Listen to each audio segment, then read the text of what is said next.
I am Doug Friedman. And I am Meredith Levy. And this is Insight Out.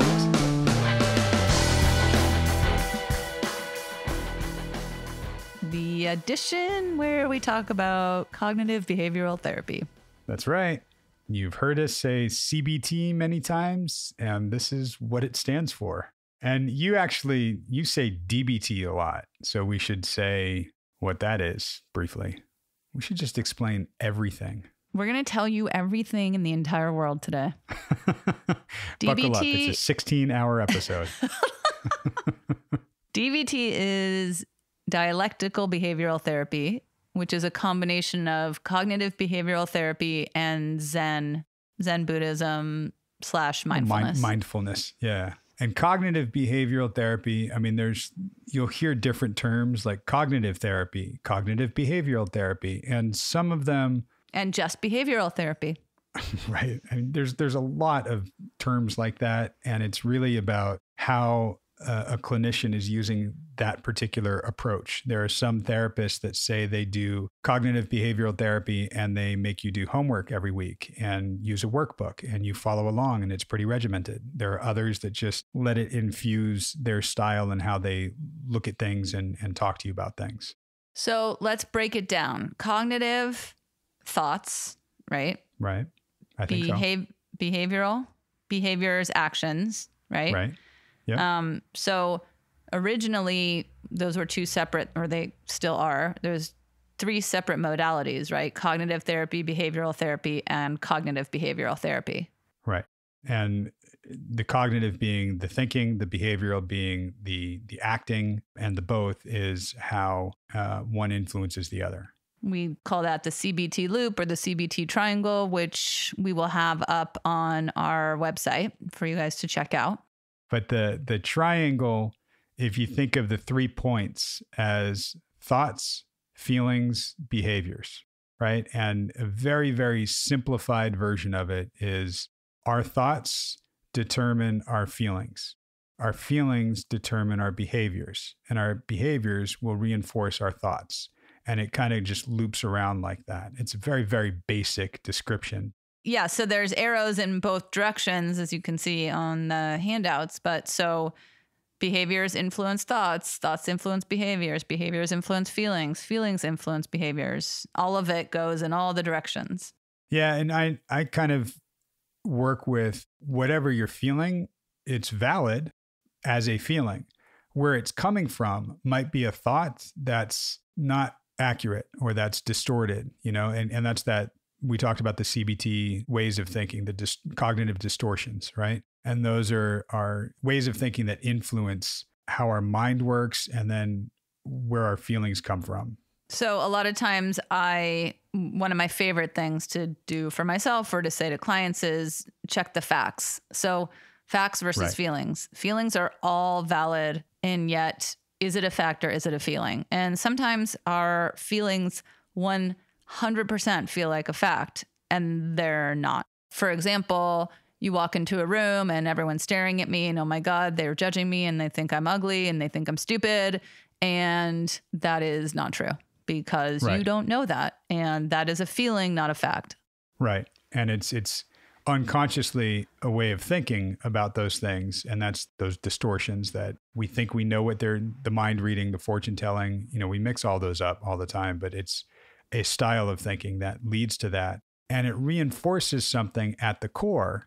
And it gets to, we'll talk about this a lot too, core belief, belief that you might hold for yourself that's getting reinforced by how you're thinking about something, how you're feeling about something, and then how you act on it. If you walk into that party and everybody's looking at you and you think, ugh, I look ugly, I am ugly, no one's ever going to love me, Right. Then it becomes more of a narrative about yourself that reinforces that core belief that usually it's some version of I'm not good enough.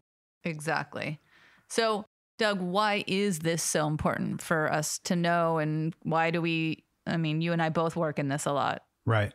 We do. And for me, it's almost entirely about getting to the core belief and testing the fact of the core belief. And if we can do that, then we can change the way we think and process some things, and that will influence our feelings and change our behaviors. The people that look at, I just need to change my behaviors, are missing something at the core. That's where we've talked before about, the 12-step programs, which are great for changing a behavior, but they don't necessarily get to a core belief and give you lasting change. Right? Exactly. Yeah. So I look for, how can I help a client with lasting change, breaking a pattern and doing something different, creating like a new trail, a new neural pathway, a new way of thinking, right? And there's a lot of different styles. And so, just the behavioral therapists work on changing the behaviors, and the cognitive therapists work on the thoughts. And those are all great and fine. And, we just tend to do the combination because, like Doug said, we sort of need, or for us, we like to have both, understanding our core beliefs and underlying things and what causes those thoughts to then change into the behaviors. And in order to change things in our life to give us a better quality of life, at the end of the day, we still have to change those behaviors. Sure. And I think changing behaviors is tough, and you can do it.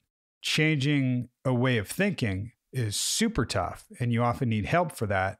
When you can do that, it's easier to change behaviors. And it's about, really, CBT to me, cognitive behavioral therapy, is looking at when something comes up, going, okay, wait, let's build an awareness. Because normally we just do things automatically. That's why those cognitive distortions, those ways of thinking, are called automatic thoughts. We don't have an awareness that that's what's going on. We might become aware when we have a certain feeling. Usually it's one of those, I know you hate this term, Meredith, but negative feelings, right? It's one of those big, strong feelings, right? Right. You notice it when you have that happening. Or sometimes when you take a behavior and you get a reaction, whether it's your own reaction, like, oh man, I shouldn't have done that. Or you see somebody else react to it in an often negative way, or just a big way. We are working to kind of look at, well, let's bring an awareness to this loop and what's going on, so you can understand not just your behaviors and not just the feelings, but the thoughts behind it and the core belief behind it, and maybe challenge these ways of thinking once they've become something you're aware of, right? Yeah, exactly. And that to me is the rewiring. I have people talk to me a lot and say, well, I'm just hardwired this way. And, okay, but the brain can be rewired. It just takes some work, and it takes somebody that knows how to help you with that and how to bring it to your awareness and help you challenge it in a way that doesn't feel like too much work or like you're doing it wrong, Right. And that's where I think DBT adds, there's, the component of mindfulness. We talk about mindfulness as learning to control your mind instead of letting it control you. And right.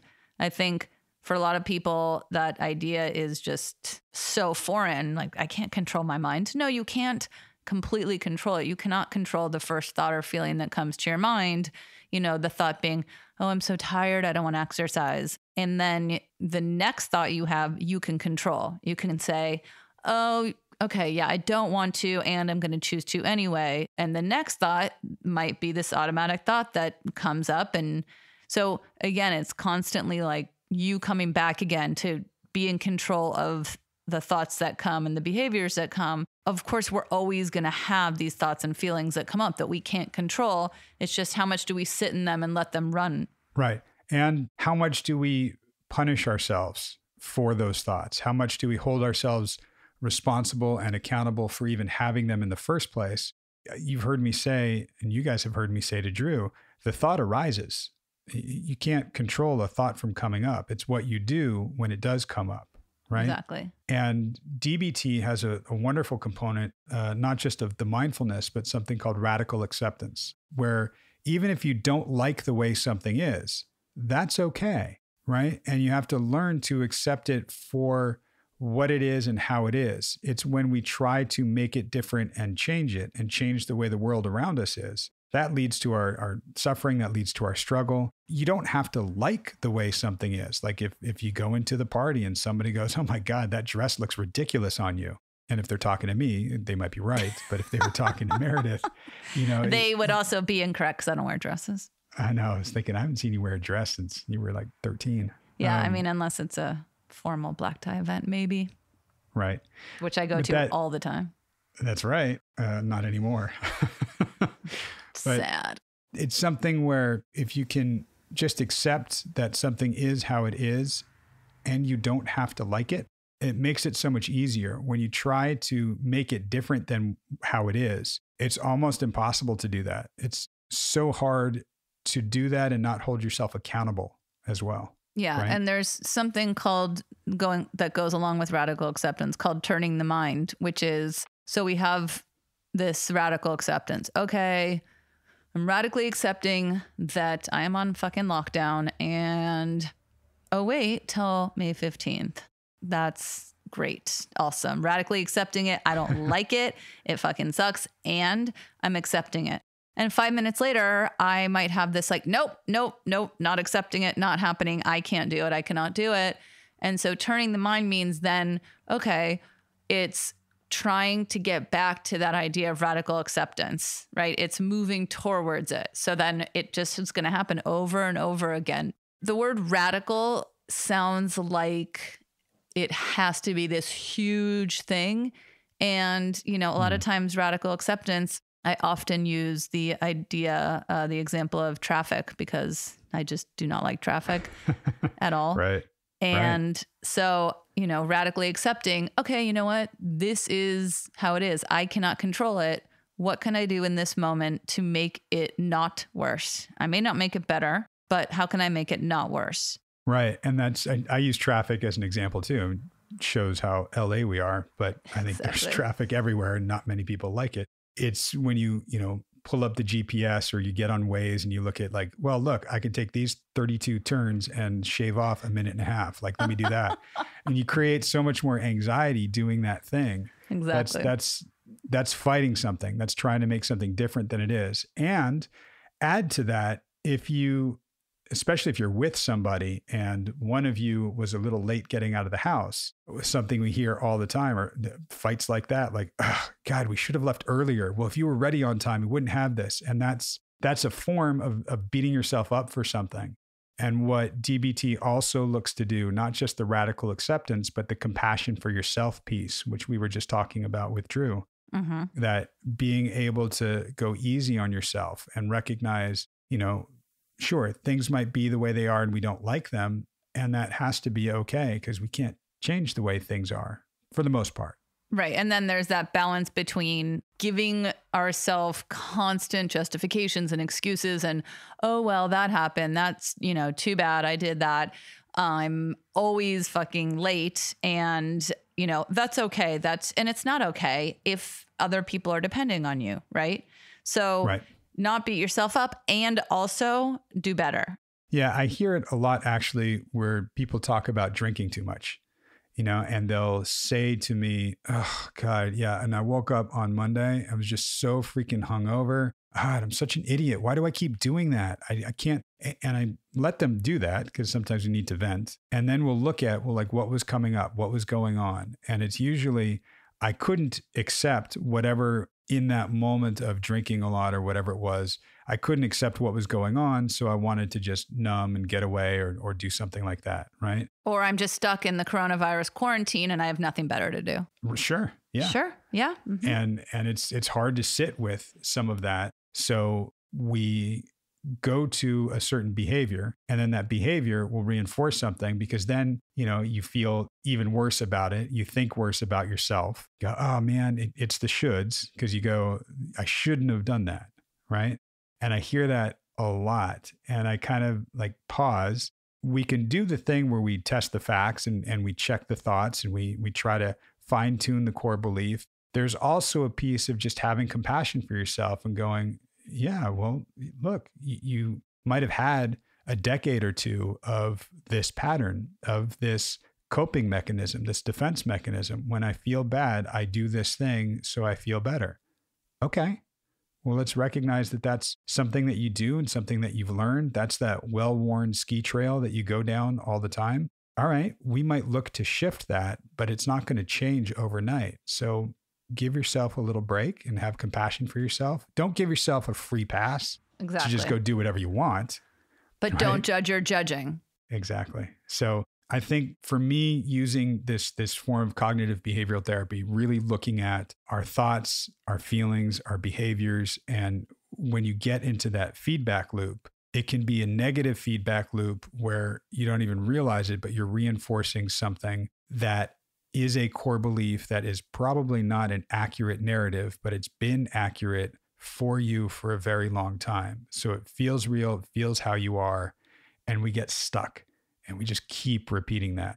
And by the way, the other thing is you mentioned when you said, it can be a negative feedback loop. It can also be positive, right? That's how we do. Oh, yeah. That's how we don't want you guys to think this is all bad, but it's just looking at how to change those. We can have positive thoughts, which lead to positive feelings and positive behaviors. Great. Totally. I mean, I've sometimes used my dog as an example. Beckett will go nutty when a delivery guy comes to the door, like absolutely nutty. And in the beginning, when he was doing that, I found myself yelling at him like, oh my gosh, why am I yelling at my dog? Beckett. Right. He's actually doing his job. He's alerting me when somebody is invading our property. Right. Right. So what I kind of shifted my thinking and tried to shift and change his behavior, but rather than telling him not to do the behavior, I was trying to look at what could he be feeling or thinking? Granted, he's a dog. It doesn't translate entirely to us, but it's Maybe. Close. What I wound up doing was recognizing that he was alerting me, thanking him for that, and then redirecting him by giving him a treat in the other room and thanking him for the alert. And then I would go back to the door and deal with whatever it was. Aww. So he's learned when there's a delivery guy, he goes nutty to get my attention. Once he has it, he follows me into the room to get a treat. Oh, that's so cute. He changed his behavior. And it's that it can be shifting a negative feedback loop to a positive. Yep, exactly. So I think of our job as a therapist is to recognize some of these patterns for our clients and see, okay, we can clearly, from our objective perspective, see their triangle of thoughts, feelings, and behaviors and their core belief at the center of it, right? So can we disrupt that feedback loop or pattern enough to bring it to awareness, to have them kind of check their thoughts, test the facts, as you said, and see if some of those core beliefs can start to shift, right? Exactly. I stress this, to use Meredith's term, 100,000,000% that it's something that you do together. It's not just a therapist telling you this stuff. It's why I say, we do it with Drew in real time, and you get to hear some of him figuring this stuff out as we go. I'm not withholding it, but I can't just tell him something and then expect him to change how he's thinking about things. I'm leading him to it so he can recognize it for himself and experience it for himself. Right. And that to me is how to use CBT, cognitive behavioral therapy, effectively, is that you guys join. One of you is guiding the other, but you're looking through it through their lens, right? Right.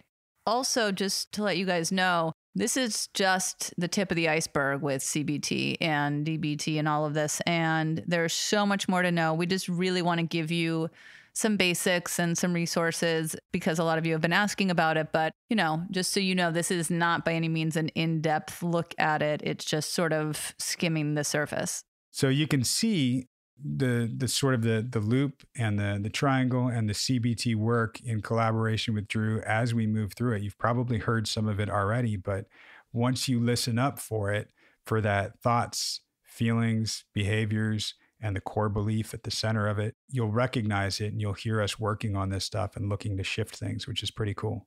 So look for it in yourselves, find the resources on the website, and thank you guys for listening. We'll be back with the regular episode with the session on Thursday. And if you have a minute, please go to iTunes and rate the podcast and write a review for the podcast. It really helps out the podcast, and your podcast hosts will very much appreciate it.